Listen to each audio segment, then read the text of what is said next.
Have you ever looked in the mirror and asked yourself, where did I go? You love your child deeply, but somewhere in the daily demands, the emotional overload, and the endless giving, you stop recognizing the woman you used to be. Today, we're not just going to talk about it, we're going to start doing something about it. So grab your coffee, get a journal, and pull up a chair. This is your reset. The first thing we're going to talk through is naming the season that you're in. Before you can find yourself, you have to acknowledge where you are, not where you think you should be, not where Instagram says you should be, and not where you are right now. And on Instagram.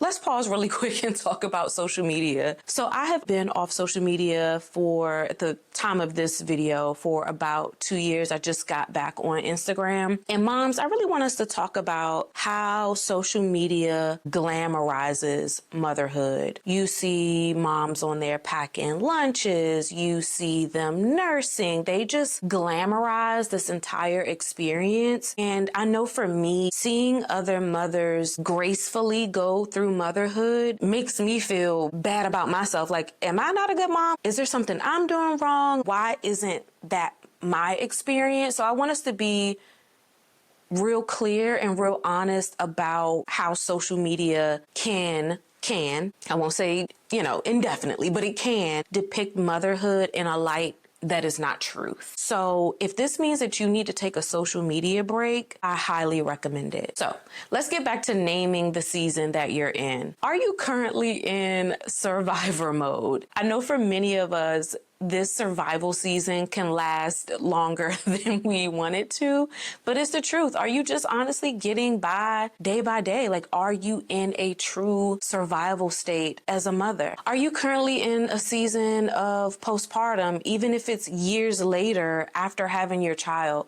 And that's another thing I want to touch on, is that our postpartum journey doesn't end after the newborn stage. Postpartum can continue into the toddler stage and beyond. So let's be honest. Are we still experiencing that postpartum fog, even if our child is not a newborn? Are you currently in the season of grieving your old self? I know I am. Are you currently in a season of wishing for that life before you were a mother? The life where you didn't have to plan childcare, the life where you didn't honestly have to worry about another human other than yourself. So, are you in a season of grieving?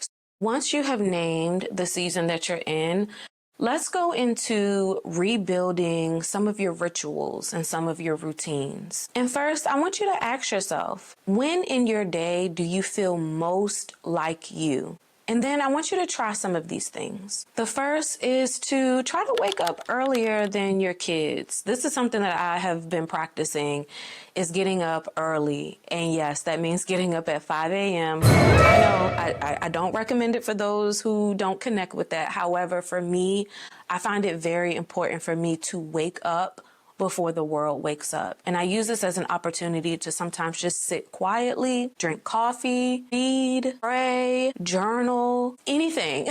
Just whatever I want to do for me, because I know in my life, when my kids wake up, the day is over. Like, once they are up, the day has started. You can forget about doing anything for you. So for me, I find it very important and a non-negotiable for me to wake up before the world wakes up. And maybe you're not a morning person. Maybe you pride yourself in sleeping in, and that's fine. But let's start to build some routines around moving your body. So if you're not a morning person that does not prefer to get up first thing in the morning to move your body, think about maybe midday. Maybe if you are working, you can take a break midday around lunch to move your body. Maybe it's in the afternoon before you pick up your kids from daycare. Consider maybe a gym membership, or even, again, if there's just the availability for you to walk around your neighborhood, but just finding some time in the day to intentionally move your body, building that ritual and that practice into your day. Maybe if you're not a morning person that does not want to wake up before the world wakes up. Next, let's talk about reconnecting to your body without judgment. Your body, it carried life. It's different now. It's sacred, and it's also allowed to feel like a stranger sometimes. So I want to encourage you to touch your skin with kindness, even when you're putting on your lotion, like not just rushing through putting lotion on, but really spending time slowly putting lotion on your body. Maybe you try stretching your body and stretching with intentions. You know, instead of jumping out of the bed first thing in the morning, maybe when you get out of bed, you move a lot slower and you spend some time beside your bed, just really stretching and waking up and connecting to your body and listening to your body. Let's talk about clothes for a minute. Let's consider wearing clothes that make you feel like you. Clothes, you know, I look at them as not just this arbitrary thing we just throw on, but something that we really use to adorn ourselves. And perhaps the clothes that we used to wear before baby aren't the clothes that we're wearing now. And that's okay. But really taking pride in how you look, taking pride in your appearance as a mom. I always say to myself, I don't want to look like what these kids are putting me through. So take pride in wearing clothes that make you feel good about yourself and about your body. Next, I want to talk about reclaiming your creativity. This is probably the first thing that left me when I became a mother. All of the things that I used to enjoy doing just creatively, it left because I didn't have any time for my hobbies or my interests because all of my time and energy is being poured into my children. So I want you to ask yourself, what did you love before motherhood? What gave you joy? And then I want you to start there with that list. Maybe it was journaling, maybe it was painting, maybe it was styling different outfits, maybe it was baking, maybe it was content creation. So I want you to take some time to really look through that list and then give yourself permission to be more than just a mom. Next, I want to talk about honoring your sensuality and your spirituality. And just so we're clear, sensuality isn't just about sex.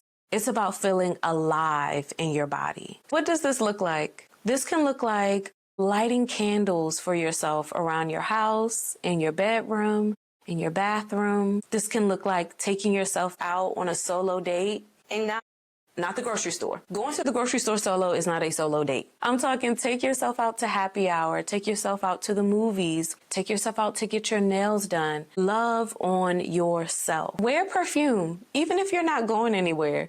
And this is honestly something that my husband can tell you because now he does it too. This is something that I have been doing probably for like the last couple months. I'll always wear perfume, even if it's before bed. I go to bed with perfume. Every time I get out of the shower or get out of the bath, I put on perfume. It's just something about smelling good. Even if I'm just in the house, when my husband walked past, he's like, oh my God, you smell so good. My daughter's like, oh, Mom, you smell good.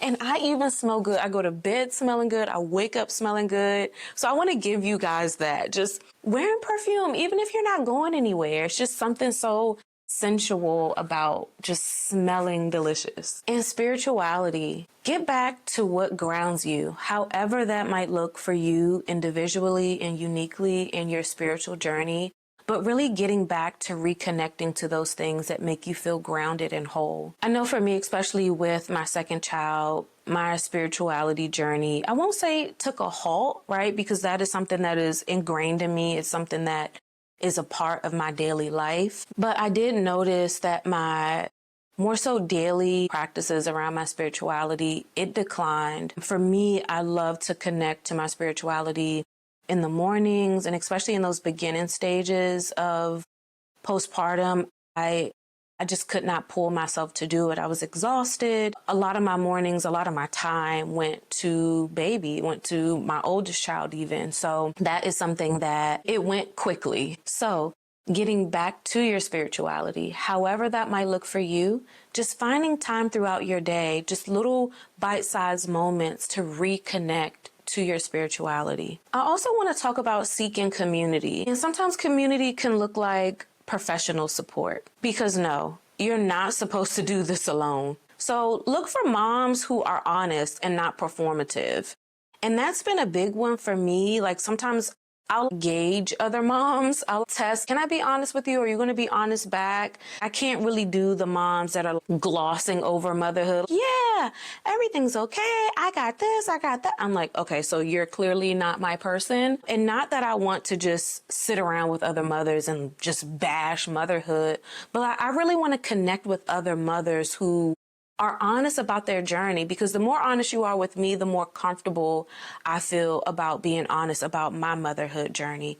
So find a community of honest mothers, not moms that are out here trying to save face and trying to perform, like moms that are in the trenches with you that you can really form a community with so that you guys can support each other through this journey. Also, find mom events that are happening. I live in an area where there's a lot of wineries around, and there's a winery nearby. They do a mom's night out, which I think is so cool. It's an opportunity to leave them kids with their daddy, leave them kids with whoever them kids need to be left with, and an opportunity for moms to go out and just enjoy themselves. So search around in your community for mom's night out events or mom's happenings in the area. There's also a play place in my community that allows you, I feel like it's like every first and third Thursday or every second and fourth Thursday. I can't remember. They allow you to drop your child off for a few hours, and then you can go out and do what you need to do. So it's almost like an evening daycare situation. It's from 6 to 10. So see if your community also offers something like that so that you can have an opportunity to just enjoy yourself. And as a mental health therapist, I could not go without mentioning therapy. Of course, of course, of course. Seek therapy, seek professional support. Yes, communities are great. Our friends are awesome. Our family is amazing. But there is something very, very beneficial about seeking professional support from a licensed mental health therapist. Okay, so here is your homework. This week, I want you to pick one thing out of the 6 things that we talked about. Just one thing for this week. And let me know in the comments, what is the one thing that you're going to select to focus on this week?